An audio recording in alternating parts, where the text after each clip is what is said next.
rushed, chaotic, and humiliating. That's what this whole Afghan withdrawal looks like and feels like. And I'm certainly not blaming a Democratic president here. It feels like we could have done it much, much better as a country. What about all the Afghan people? What about all the people we're leaving behind? What about the trillions of dollars we've spent? Tens of billions or hundreds of billions training their military. Our military. Thousands of lives, tens of thousands wounded.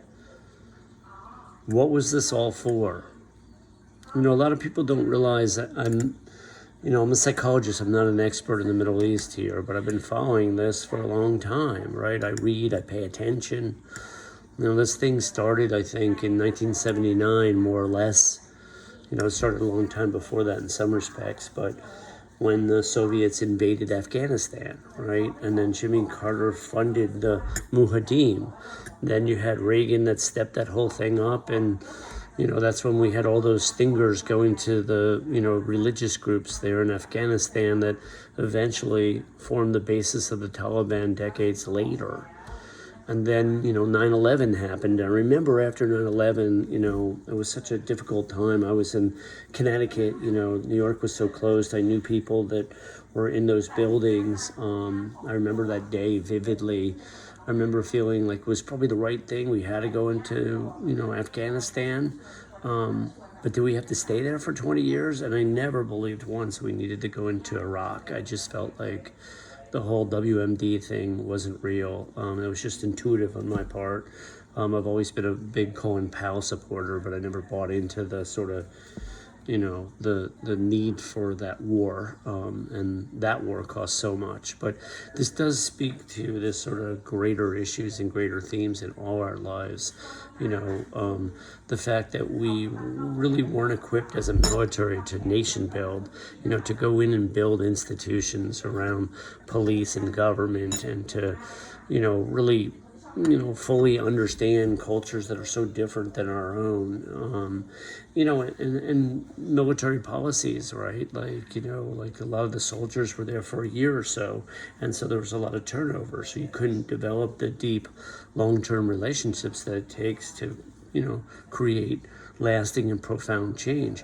As a psychologist, that's what I'm doing, right? Is I'm forming a foundation with people that are often very different than me, and we're doing that in the service of personal growth. In Afghanistan, that was very difficult to do for a United States military when soldiers were rotating in and out. But it is disappointing here. It's just profoundly disappointing as a United States citizen, as a taxpayer, as a patriot, as someone who, wants us to do good in the world here, as a country, as a person, right, as a group, as a, it's just incredibly, incredibly disappointing. Everywhere I'm going, I'm just talking to people that are disappointed by this whole situation. The images are horrific, the planes that people are trying to grasp onto, the Afghan people that we're possibly leaving behind or probably will be. It just seems like we could have done better here. I just hope that, this administration figures out a little bit, a way to help the people that are left behind. But I just hope future administrations do a much better job in general of, having a clear vision. Why are we doing what we're doing?